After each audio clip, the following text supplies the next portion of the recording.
that was why we had David on, wasn't it? Because David, yes. David was actually a middle ground. Well, he used to be just your average guy, from near Dublin and all that until he was 32, and then he became this non-average guy. Yeah.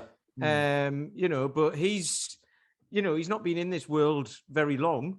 He's been in it for 25% of his life. He's not been in it for 20, 30 years, like a lot of other people have. But I suppose what he's had though is because of his crazy achievements, he suddenly had people coming to him saying, "How did you do that?"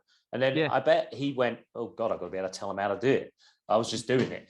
Yeah. And a lot of our clients who've achieved a lot of success, you ask them how they've done it, and they're like, "I just did a bit of this, a bit of that," and and then you could get them on the podcast, and it would probably be quite a short podcast because they're not used to expressing it. I think that's the thing with like David Keown, like you said, and with say Chris Denning as well, who's two guys who are both in their 40s, I believe.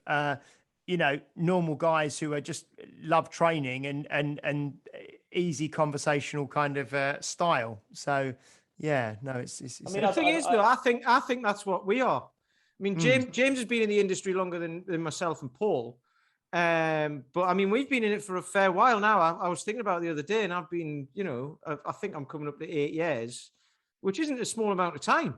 It's not like 20 years, it's not 30 years, but again, it's and I always used to see like people in their 60s, there was a guy who I was talking to who was in a completely different industry, but he was like, yeah, I've been doing it for 30 years and all that. And I was like, oh, I'd love that.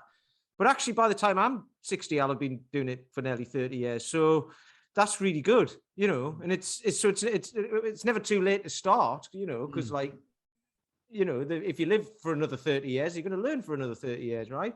But I think we're all that type of person, like, we've all done it for, it's not like we've, like the technical stuff, I understand it, but trying to explain it to people, I'm not very good at that.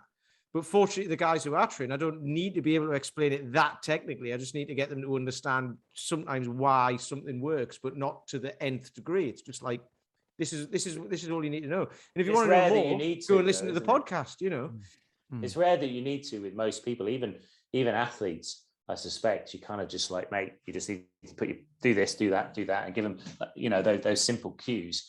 It's really when you start getting into and it's quite easy as us trainers to get into that circular thinking where we're trying to explain the whys and wherefores of a particular movement. And we can become very technical within our own community. We don't probably rarely would need to outside that explain anything in any depth. It's always good to have it there in the background. Today I sat down with two guys who were interested in one of my programs, and it was evident that they were just interested in finding out what the philosophy is, why things work, why these things work in that way. And they were prying and asking a lot of technical questions.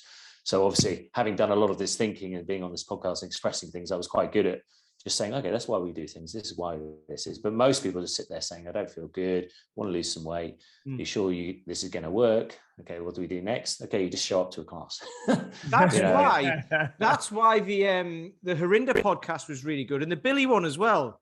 They were quite philosophical about stuff, and it was like, okay, Billy's was more about kind of building business and what have you, but his story was really good of like, kind of, I had the bailiffs round, a big tattooed guy with a goatee beard come round. He thought they beat him up, but he didn't. He was quite a nice fella apparently. He just come to take his car off him, but like his was kind of, that was the rock bottom, so the only way was up, and I had to get out of that. And Herinda, not in the same way, but his was more, his stories were quite philosophical as well, of kind of, basically you've just got to learn why you want to do something, where you are now and where you want to be and why you want to be there and all of that. And then once you've got that, it becomes much easier. And then all the technicalities behind it don't really matter. You just do the thing to get what you want. So, and obviously, like you say, there'll be people who want to know exactly why they're doing something and all of that, but that's very few people, especially when you're starting out. You just want to get away from where you are, which is why kind of Stuart and Phil Mafto and Dan John and all that, they're really good at explaining that, because they kind of just take you on that journey in about 5 minutes. Yeah, I which is think the great. start of this kind of block of 10 podcasts, since our last conversation like this, we obviously had Paul, then we had Jim Hatcher back on, didn't we, for his second visit, and I got lots of positive feedback on Jim's, because it kind of almost sets. I know we've had a number of guests now who've kind of helped set that context, haven't they, as to what we're, what's it all about and where are we trying to get, and when you've got someone who's 80 years old on the podcast talking to you about their life and looking back, it helps give a different perspective, doesn't it? And helps give a context to everything. And I know that, Pete, you've been talking recently about, what's it look like in 20 years and how's this going to impact me in 20 years time? And when Dan came down to do the workshops with us a couple of months ago, he was talking about his 5-2 kind of planning system. What's it look like in 2 decades? What does it look like in 2 years? What's it look like in 2 months? And then what's it look like today and tomorrow?